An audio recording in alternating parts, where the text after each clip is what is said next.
Welcome, Scott. Thank you. I've already pre-warned everyone and that you are in another meeting and was able to step out to join us for our conversation with Scott Mory. So we appreciate you so much for taking the time and finding this initiative worthy enough to step away from an important meeting. We lost your face, but you're there. Mm.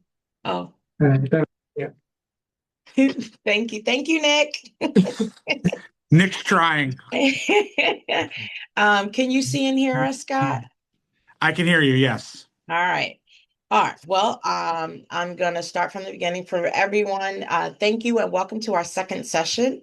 Um, on behalf of the Staff Council and the GW staff community, I want to welcome and thank you, Scott, for joining us for our first virtual summit and attending several of the Staff Council meetings over the last year. As I mentioned, I know you stepped out a very important meeting to join us, so we're going to jump right into it. Let's start with the professional information about Scott Mory and then move into our conversation. How's that sound? Perfect. I'll follow your lead. Awesome. I like that actually. Scott Mory's connection to GW runs deep. After earning both his bachelor's degree and law degree from GW, he went on to serve the university in numerous leadership roles, from assistant vice president and alumni relations to adjunct law professor and board trustee. Scott has held a variety of leadership positions in higher education, most recently serving as vice president for university advancement at Carnegie Mellon. Today, he serves as Senior Vice President and Chief of Staff to President Ellen M. Granberg, where he acts as a strategic partner to the president and oversees key initiatives across the university. Scott, your 30 plus years connected to GW leads us right into our first question. How have these many different roles shaped the way you understand the university and the staff community you work with every day? Well, first, Aline, let me congratulate you and your colleagues on organizing this summit today. It's great that you guys are investing in each other, which is such an amazing role for staff council to be playing. You left out, I've also been an adjunct faculty member. So I have worn a lot of hats here at GW over the years. And I think having had all these multiple roles actually serves me pretty well in my current job because it helps me keep in mind the varying perspectives that we face on multiple issues. You could take any given issue facing the university, and it's probable that students look at it differently than alumni, who look at it differently than staff, who look at it differently than faculty, who look at it differently than leadership.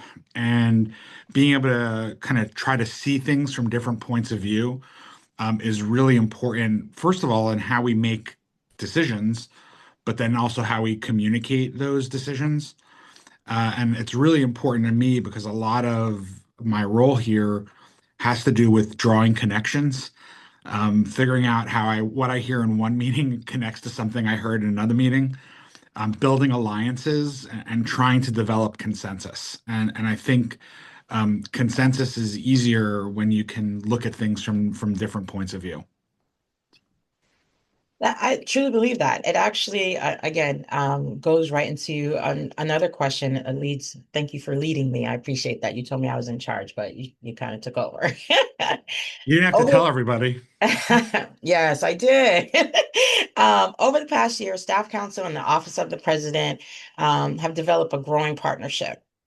From your vantage point, from what you just shared with us, what has made this possible, and what would make this relationship even more effective as we look ahead and adding to that, what would you hope this partnership can grow into between administration and staff council, but not just the staff council, the GW global community? I don't want to make it sound like it's separate because it is not. Well, I mean, for me personally, I've learned a lot about what's going on with our staff by participating in staff council meetings.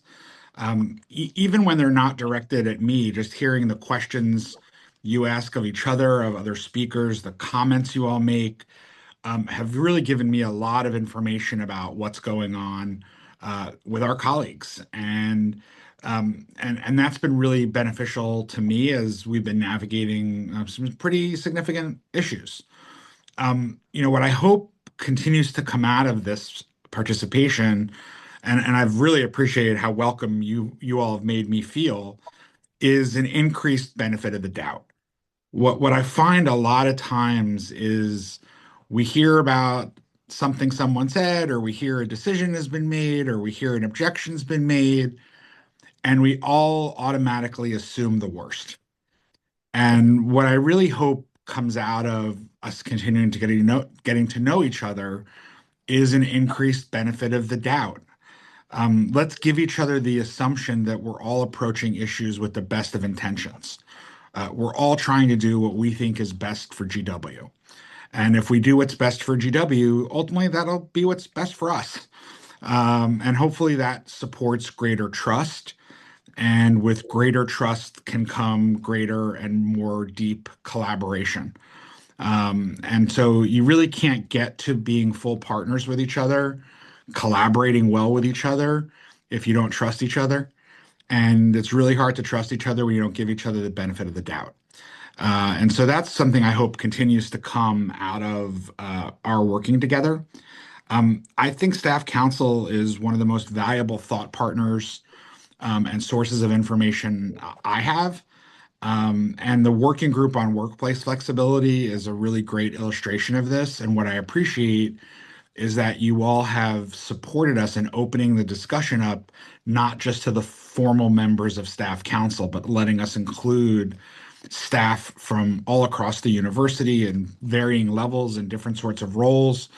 And I think that's really contributed well to the discussion. And I've also noticed more and more in our discussions that you're not just letting us know the problems, you're also bringing us potential solutions. And really, everyone can raise problems. It's the people who can bring thoughtful potential solutions that really help us move the needle. And so I hope that we keep working together in this way because I personally am finding it very positive and supportive, which is what we need right now. Well, Scott, thank you for saying that. Many times you hear that from the staff side, and not necessarily from the administration side.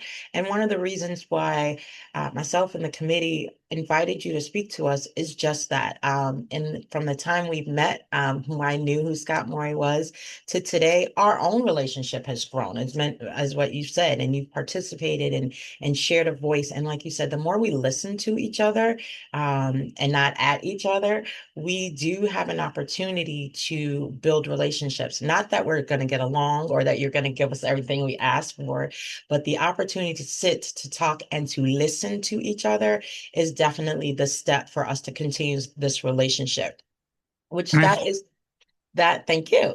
That kind of takes me again to my next question.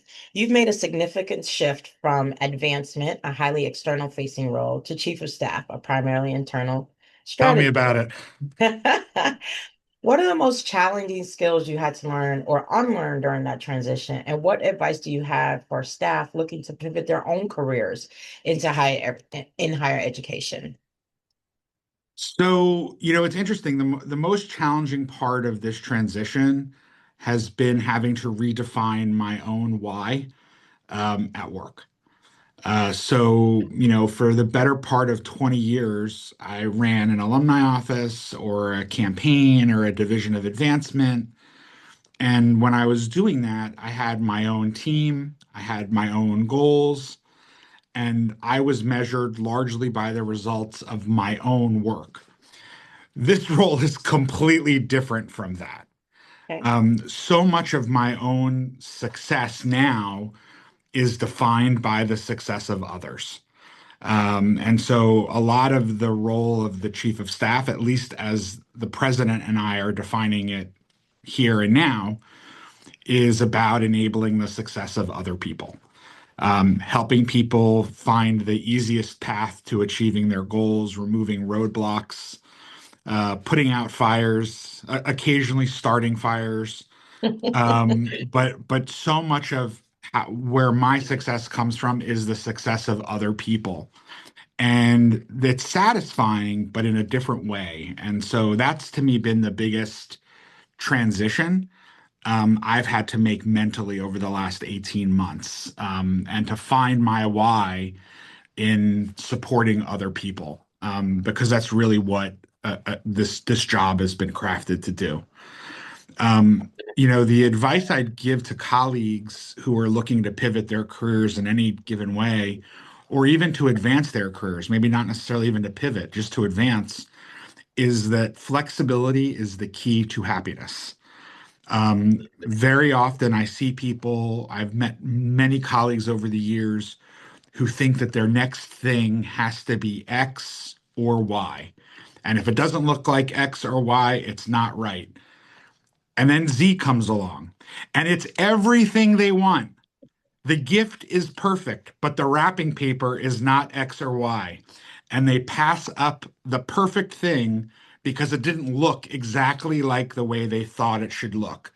And there's times when I've tried to coach people, this is exactly what you want, go for it, and they don't. And that's unfortunate because they're so rigid in their thinking that they let amazing opportunities pass them by. And so I would encourage everyone to be a little bit more flexible in your thinking about what something must be, because very often the thing you think it is, it will never come exactly the way you think it's coming. Um, but you get a lot of what you want if you're just a little bit flexible. So to me, flexibility is the best advice I'd give to people. That's awesome. And we teach that to our students, right? Like I You teach got in to one of the practice what business you courses. preach. We got to practice what we preach, right? Um, I, sorry, threw myself off.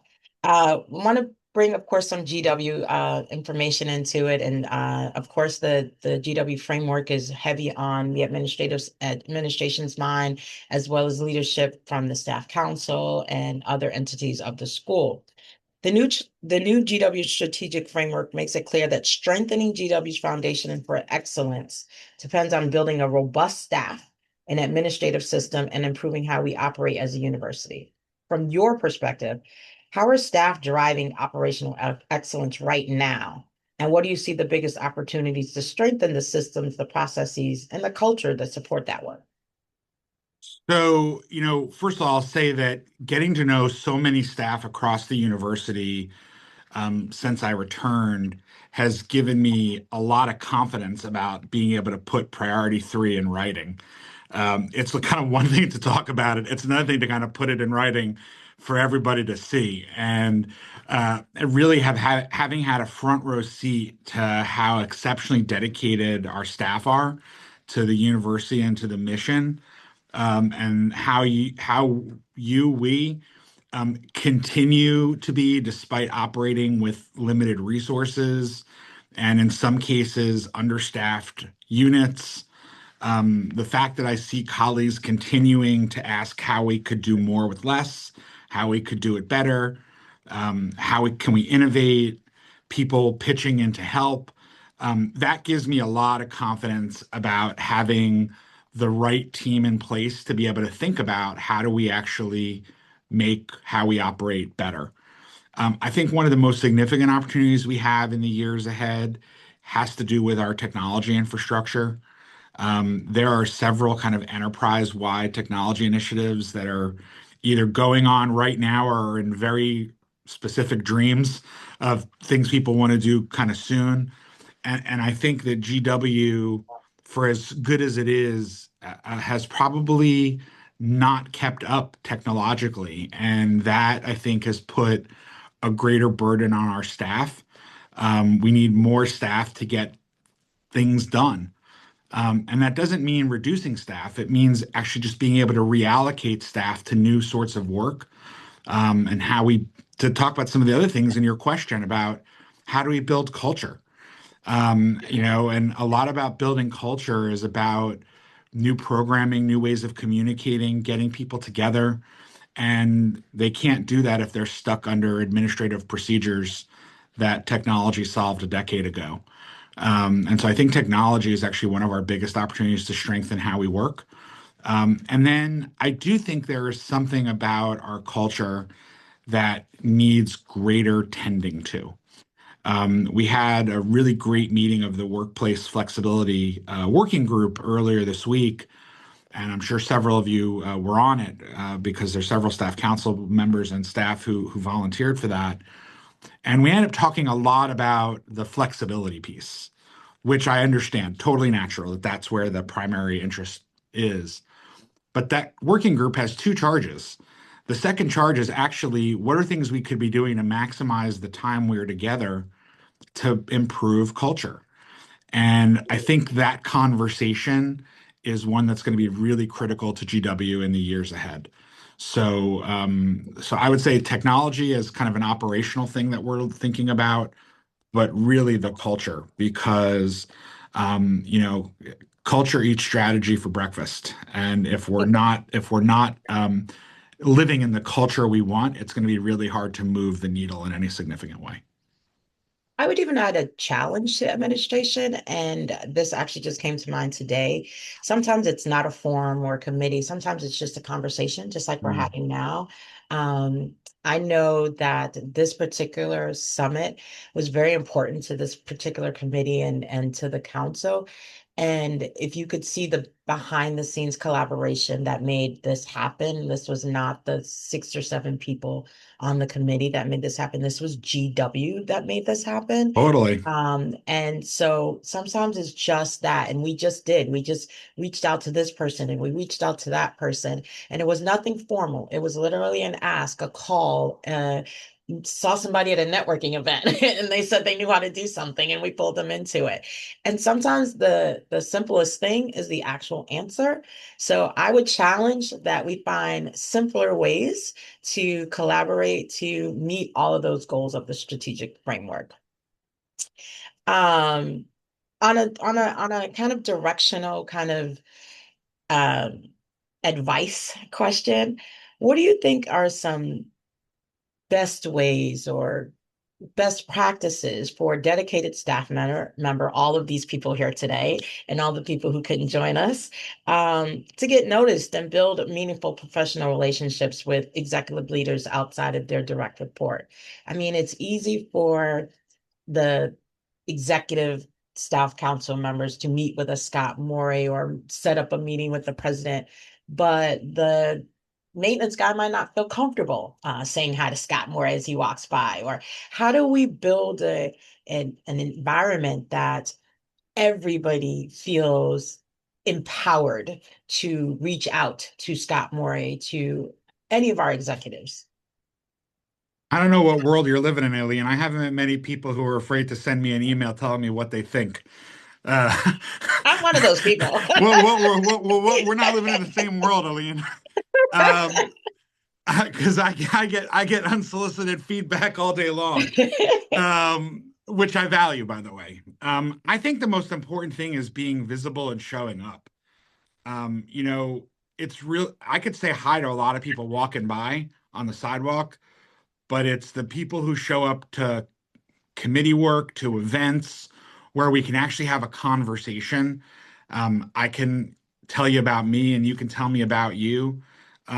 That's where I think uh, people can start to get noticed. And part of it is being, frankly, physically present. And, you know, it's really hard to do that online. So, you know, I can come to staff council meetings, and if I were not a panelist, I could not see all the people that are participating or here observing. But what's not going to happen is I'm not going to go say a virtual hello in Zoom chat to everyone individually. It's not the same thing as being able to walk around the room and introduce yourself and shake hands and say hello. And so I think there is, again, I realize you didn't mean to set me up for a plug for being in person, but this is one of the reasons why being in person from time to time is important, because that is how you get noticed. That's how you can have more regularly the informal interactions where you get noticed. And I say that just from my own experience, starting as a student leader at GW that put me on this career path. I got noticed because I showed up and I was there and I just in the room. And I think that's important. There are so many opportunities for our faculty and staff to show up to things where the senior leadership is. And I'll tell you, having worked at two other universities, the senior leadership here is much more accessible than other places I've worked. but you have to be here to take full advantage of it. So that would be a piece of advice I'd offer. And don't be afraid to say hi. I mean, like we're people too. You know, like there are plenty of members of the leadership team who are shy and who it's Yeah. not their most natural thing to just go walk into the ballroom and go introduce themselves to everybody in the room.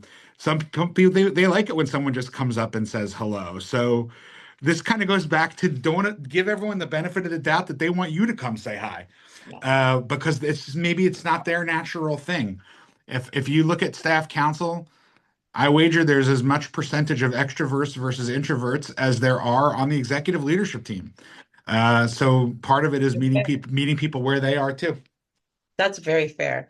Actually, I don't think I set you up. I think my fellow council members probably thought I set you up because I hate just meeting online. I love in-person Uh, meeting. I mean, I'm sorry, I'm an actual introvert. Yeah, no. But I agree with you. Showing up is just having an opportunity to meet someone, talk to someone means everything to me. So I agree with you wholeheartedly. If we could have had this in person, it would have been everything for me. I can't tell sometimes whether I'm an extroverted introvert or an introverted extrovert. I'm an extroverted extrovert. Uh, then it's a good thing you're interviewing me. Um, I want to leave a room for, because I know we don't have you for a long time, and I want to leave room for at least a couple of questions. So I want to just ask this last question. If you were advising your younger self, knowing the path that led you to chief of staff, what single soft skill would you tell yourself to prioritize developing? Um, I would actually say change management. I think I'm actually a pretty good listener. I think I'm a fairly decent communicator.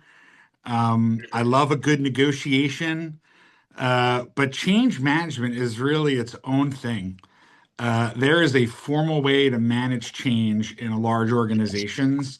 And if I could go back and do anything differently, it would be to have actually studied the actual formal process of change management, because um, we have a lot of opportunities to improve how we manage change at GW. And that's a skill that I think I would have loved to have begun developing much earlier in my career. Just a hint, you work at a university and we have Mhm. classes in that. I Just know a it. hint. I do know it. I So do know it. it's I, not too late, Mr. Double Alum. I know it. I know it. Do we have any questions that we'd like to ask Scott? Take this opportunity to drop some questions in the Can chat. we ask them verbally, please? Sure. Sure. Yeah, Okay. before I ask, do you mind if I don't mean to I bring a bad vibe to the meeting, but I do have a question that's a little bit thorny, so I want to just ask permission to ask it before I do. Go for Well, it. just Yeah, so I really hear you out about flexibility. I think it's um, really important, and I also think being it here in person has a lot of benefits. But I wonder why flexibility is stressed when it comes to making do with less, like less salaries and less staff. But when it comes to being in person, those there were rumors that there's more mandates about coming in person, that flexibility isn't stressed when it comes to making staff's life better or offering more opportunities. So, Rebecca, first of all, I'm not sure I'm going to agree with the presumption of your question. That's fair. So, when I was speaking about flexibility, it was in response to a question Aline asked me about what advice I'd give to people who are looking to shape their careers. And I offered flexibility because it helps you consider the widest range of opportunities and possibilities that might come your way. Um, I also talked about being present physically or in person as a way to enhance your ability to get noticed, to build network. So I want to make sure not to conflate the two answers that I gave. I also do think that GW is trying to provide flexibility to its staff. The working group that has been meeting with Sabrina Miner and me has generated a series of ideas about how to keep adding flexibility to the workplace, several of which we're supportive of and are going to be working with the executive leadership team to try to be able to implement in the near future. So I do think that the university tries to provide more flexibility than your question would imply. I don't know your own individual circumstances or what part of the university you work in, but I do think that GW is a place that is trying to be responsive to its staff's needs and chose not to change the hybrid policy, given a lot of the other challenges that we know staff are dealing with. So we are working as hard as we can to provide flexibility where we can, trying to balance the needs of our staff individually and collectively with the business needs of the university.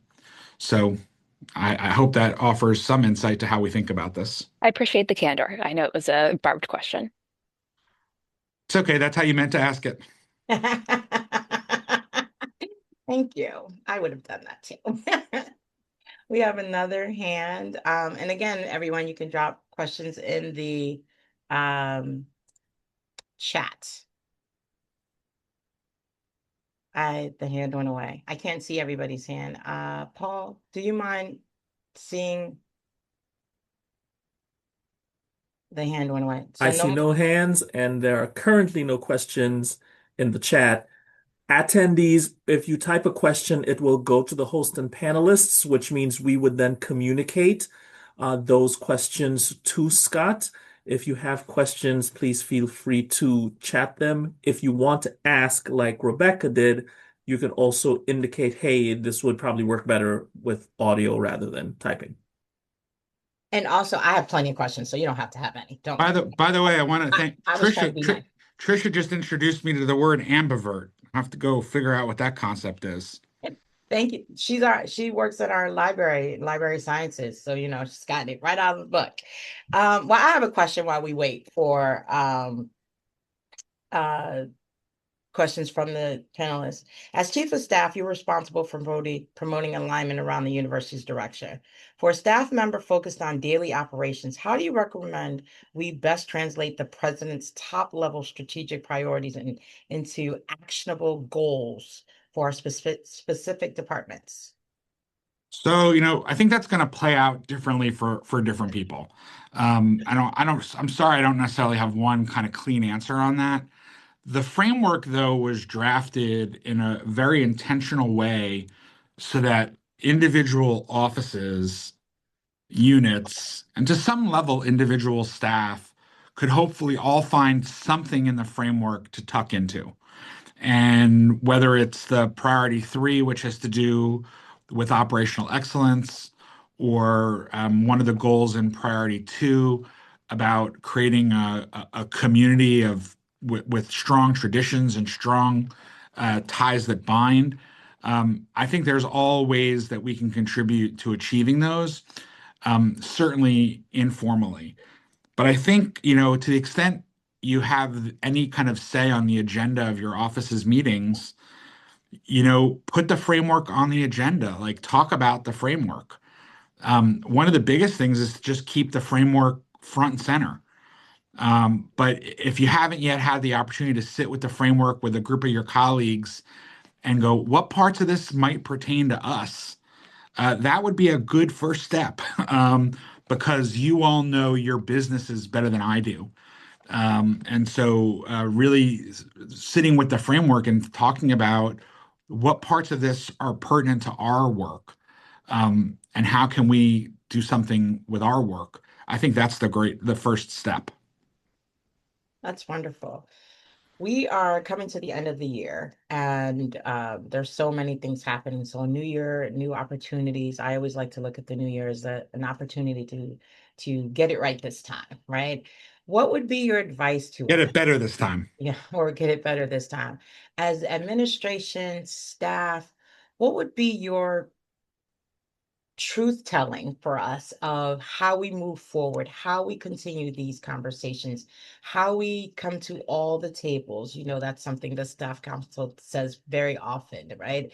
But just that continuous move together, what would be your advice to us as we move forward?